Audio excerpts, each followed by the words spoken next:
Let's get to the Carolina Panthers. Their offseason in 60 seconds. Hired Dave Canales as their head coach. New coaching staff that includes former Bucs wide receivers coach Brad Idzig as their OC. Harold Goodwin comes over as their run game coordinator. Joe Gilbert is the offensive line coach, also coming from Tampa. Traded Brian Burns to the Giants for a 2024 second-round pick and a bunch of other scraps. Signed Robert Hunt and Damian Lewis to monster deals to be their new starting guard combo. Acquired Deontay Johnson in a trade with the Steelers for Dante Jackson.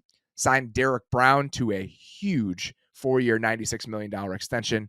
Jadeveon Clowney came over in free agency. A'Shawn Robinson comes over in free agency. Josie Jewell comes over in free agency. Traded up to get Xavier Legette with a 32nd overall pick because they did not have the number 1 overall pick. Used another second-round pick on Jonathan Brooks. Also added guys like DJ Wanham, Dave Jackson, Jordan Fuller in free agency. A lot of stuff. Don't know what the end game for all of it is, but a lot of moving pieces this offseason for the Panthers considering how last year went. The blue chip check-in for the Carolina Panthers. Where did you land here?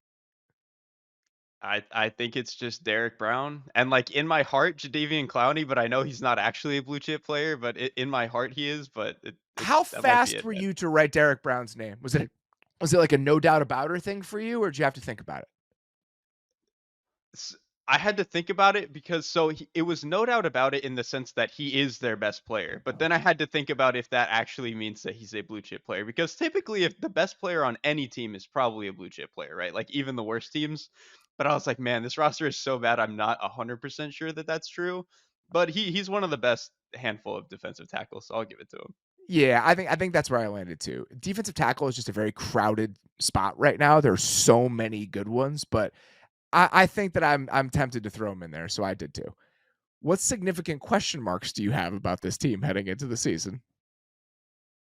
Dude, you name it. Like rattle off the list. It's almost the entire roster. Um, I think they're a little bit better at outside receiver now with Deontay Johnson, but I don't know about Hell the tight yeah. end room, the tackles, or Is not there, both is of the there a tackles, but one of casual them. NFL fan who could name a tight end on the Carolina Panthers? Oh, I don't think so. Because I imagine they weren't even fantasy relevant last year, so that would be the only They weren't reason that you fantasy would relevant know. last year. They're not going to be fantasy relevant this year. And the top 2 guys, we'll see what happens with Jadavian Sanders, who they drafted in the 3rd round. If he's not their best tight end by the end of the season, I think that we have problems. But when I was looking at the depth chart a couple weeks ago, I was like, oh, who are the tight ends on this team? And I was like, it's still Tommy Tremble and Ian Thomas. Like, Yep. that's where we are right now. That's the fun thing about the Panthers. They're just little pockets of surprise waiting for you as you dig into some of this stuff. So I think the tight ends are part of it. Only Zach Wilson finished with the worst EPA per dropback than their quarterback last year. So that's still a question until proven otherwise. How many defensive players on the Carolina Panthers, period, do you think that a casual NFL fan could name? Oh man, I mean, I'll give Derrik Brown because he's that good. Jadeveon Clowney just because first overall pick, all that stuff. JC Horn was a top 10 pick. So Yeah, I'll J.C. throw Horn, JC top Horn in 10 there pick. too. After that, man, I think you're really reaching because I think Shaq Thompson is like probably not that kind of guy, or at least he hasn't He's been in been like 3-4 around and years. on the team for long enough that if you Yeah. watch a decent amount of NFL football and I asked you name 5 players on the Panthers, you'd probably get to him at some point because he's been there for so long. Other than that, it's Good luck. tough, man. Xavier Woods is on this team. Jordan Fuller is on this team. We talk about Josie Jewell, but who not paying attention to the Panthers every day knows that. A'Shawn Robinson comes over. DJ Wanham. I mean, they're just Dane Jackson, again, somebody else they brought over in free agency. It's not a good situation. Like, this is one of the most anonymous football teams in the NFL, and it's not even in a good way. You can't even spin it as, nobody knows who they are, but those guys are underrated. That is not the status for the 2024 Panthers. What are you watching the first month of the season with this team? I mean, I think the obvious would be the quarterback, but I I kind of wanted to shy away from that because I'm sure we're gonna hit that 800 different ways. Um, I'll for do the me, lifting there. I'll do the yeah, quarterback. I'll give you that one. I might go hipster again, kind of like my coverage thing for the Falcons. I kind of want to see what Canales' run game is going to be because I think we all got obsessed. Hear me out. Hear me out.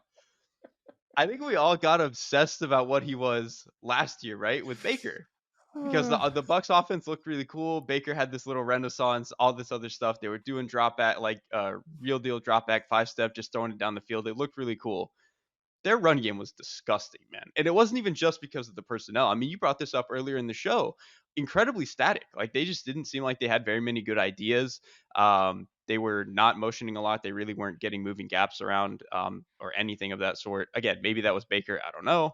But until proven otherwise, it's a question for me with Canales. So they have a very different offensive line construction here with the Panthers. Like Taylor Moton is a guy who can move people. They obviously brought in two guards who can move people. So theoretically, this can be a much more downhill run game than we ever saw from Canales in Tampa Bay. It was typically more of a zone heavy operation there, even though they weren't good at anything. So I think giving them an identity is kind of useless, but they can maybe be more of a downhill operation here, which I think if it works out can be like opposite of the Shanahan structure. Cause I think when we all think of it, again, I know they've shifted a little bit, but in theory, it's you run outside so you can throw inside.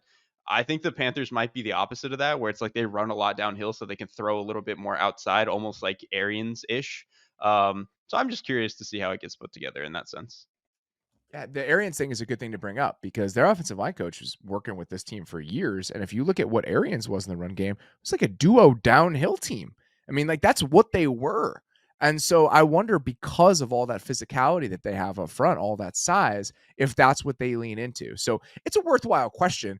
It's not the number one question I have about this team, but it's definitely worth paying attention to, especially because I do think that the way that they want to insulate the quarterback is by trying to have a really good run game and running the ball all the time and just trying to put him in consistently favorable situations. Like the Panthers run game last year was awful. It wasn't as bad as the Bucs was, but it was really bad. So if you can get him into a spot where it's 2nd and 6 a little bit more often than it was 2nd and 9 last year, I know that seems like a baby step, but this is where we are. Like baby steps are really important for this offense.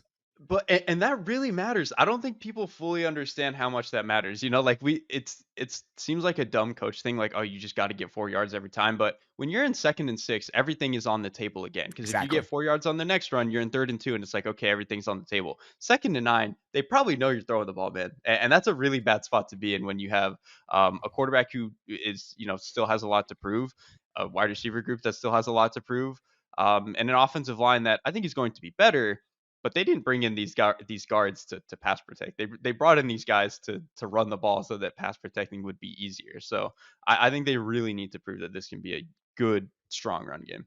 Yeah, it's interesting because I think that when you've seen teams do this over the last couple of years, we've seen the Chiefs do this, we've seen the Bills do this, we saw the Rams do this last offseason. It's like, we're going to add size to these interior spots. I think a lot of those teams started with pocket integrity, and the downstream effect was now we can run the ball downhill. I think with the Panthers, even though it's being framed as we want to have sturdiness in front of Bryce Young, I actually think it's the opposite. I think they brought these guys in to run the ball, and then potentially pocket integrity and giving our little guy a little bit more space is the downstream effect. So it's flipped compared to some of these other teams who've constructed their offensive lines in similar ways over the last couple of years. Right. We might get to the same endpoint, but no, I think you're right. I think the impetus for it is flipped, like you said. I want to find out what the Panthers.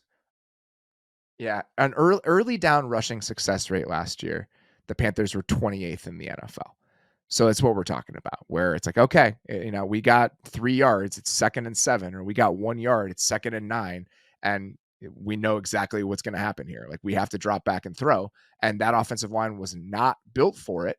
And that's how it all just comes crashing down. Like at a certain point, that's just how it all starts to disintegrate as an offense, and that's what you felt with this team last year. So I'm with you. Mine is Bryce Young a functional NFL quarterback? That's what I'm watching over the first month of the season. I don't know. It seems important. You traded away DJ Moore and the number 1 pick in the draft to go get this guy. I want him to be not the worst quarterback in the NFL. And we've talked about this stuff many times over the shows that we've done. It was the first show that we did. There were flashes last year that lead you to believe that in better circumstances, the guy can at least be passable. He was not beyond saving from what he put on tape last season. So can we get there? Can we get to a place where he is a functional NFL quarterback? We can be the 23rd best offense in the league this year and really start to build on this thing. That's the only thing that really matters for this team. The reason that they are so bad on defense is because they spent every single asset they had this offseason on offense. They spent a ton of free agency on guards. They traded away Brian Burns. They spent multiple picks on offense. They drafted a running back. They drafted a tight end. They drafted a receiver. They traded a cornerback for a receiver. And in the NFL, in the modern NFL, that's what you have to do. Like, your offense is what is going to drive things. It's going to lift you year in and year out. So did it work? Like, did this investment in a new play calling head coach and spending essentially every major asset you had in improving the offense and setting your quarterback up to succeed, does it end up mattering? That's the only thing I'm watching with this team. I mean, I think that has to be their goal. I think it's the entire reason you bring in a guy like Dave Canales, who his calling card, his claim to fame is that he fixed, quote, two other quarterbacks in Geno Smith and Baker Mayfield. And he's gonna have to do that again with Bryce Young. I still have a lot of concerns about what Bryce's ceiling is, but I actually kind of do have enough faith that they brought in enough pieces and he showed enough stuff in terms of the having a floor as a quarterback. He can get to like quarterback 20 right now, which doesn't sound great, but man, quarterback 20 is a lot better than quarterback 31. I'll tell you that. Yes. Yeah, it's a huge difference. Going from worst offense in the league sort of levels, and the only reason they weren't last year is because the Jets existed. Going from worst offense in the league in pretty much every single year to 20th, that's massive. Like, that is a huge difference, not only in what your offense is, but in the watchability of this team. Panthers fans would kill for the 20th best offense in the league after what they've had to watch over the last couple of years.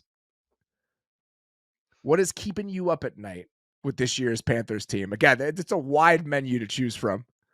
Oh yeah, a ton on the board here. And they did a lot to fix this offense and credit to them. Ike Ekwonu might be cooked. Like, he is just, I think, really had struggles, especially last year. And it's confusing to me because at the end of his rookie year, I actually thought he was coming along and really looked like he was starting to get it and starting to play better. And he looked like a guy who, like, okay, next year, this is really going to solidify. And then he just didn't play well at all last year. And I don't know if it was like new offense. I don't know exactly what it was, but he just consistently seemed like a guy who, when he was getting one-on-ones, was just consistently losing them, whether it was power, inside moves, speed rushes on the outside. And then there's just a lot of instances where if, they stunt and bring the nickel next to him, he's just a little bit slow to get out to the nickel and see what's going on and really react to it. So I'm just a little bit worried that he's not going to give them the play that they need for their blind side, especially again when you have a guy like Bryce Young who's a little bit smaller and needs as much help in the pocket as he can get. And so if Icky can't take that next step and really start to solidify, I'd definitely start to be worried. Yeah, I think it's totally justifiable to be worried about that. What I would say is, what happened with the Colts offensive line pre and post that Frank Reich sort of offense is worth remembering here.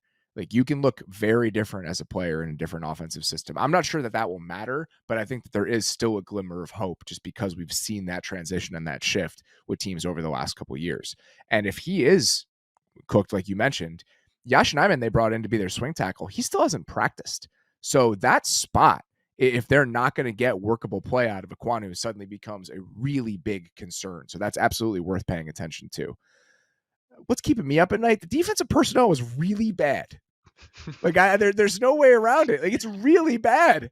Clowney was awesome last year, but he was awesome last year for a Ravens team where he had to be like the sixth most important player. That's not the case here. We talk about Derek Brown. J.C. Horn has struggled to stay healthy. Dane Jackson, who was supposed to be there, like, okay, we can live with this as a second outside corner spot. He just got hurt. I mean, Jordan Fuller's been in and out of the lineup for the Rams. So I think the ceiling for this defense is extremely capped. So you're really fighting for slightly below average here in the best case scenario. And that's like a troubling place to start. And so that's where I land with this group. There's very few pieces on that unit that are worth getting excited about. And even if you like Ejiro Evero and he's shown an ability to really cook it on that side of the ball at times during his career as a coordinator, I think that the players that he's working with now, he's got his work cut out for him. That's totally warranted because I actually like some of these players on the defensive line. Obviously, Derek Brown is great. Jadeveon Clowney, weird landing spot for him, but I think still a very good player. Ashawn Robinson, I think is actually pretty good. So like, I think those three guys are good, but then the rest of the front is not that promising. I mean, they have guys like Kalavin Chasen, DJ Wonnum, who are just not all that interesting to me as far as, giving you consistent play. And then almost everything in the back seven is a little bit of a concern to me, or at least guys who are not going to be difference makers. So yeah, this unit might not dazzle. What are you most excited about with this year's Panthers? Jadeveon Clowney. I just love him, man. He's just my kind of player. Like you mentioned it earlier. I'm glad you did when we talked about the Ravens. He has more in his bag now than he certainly did 3-4 years ago. He used to be a guy who could only crush the pocket. Really, his best pass rush move was like pre-snap being determined to go hit a guard, which is not really a move so much as like your defensive coordinator knows how to use you. He just happened to be the best in the league at it. I think he still gives you that though, and he's a really good pass rusher. He's also phenomenal run defender, like truly Mhm. one of the best in the league. There's not there. There's if you are a running back and you have to run at Jadeveon Clowney, I think you should be horrified.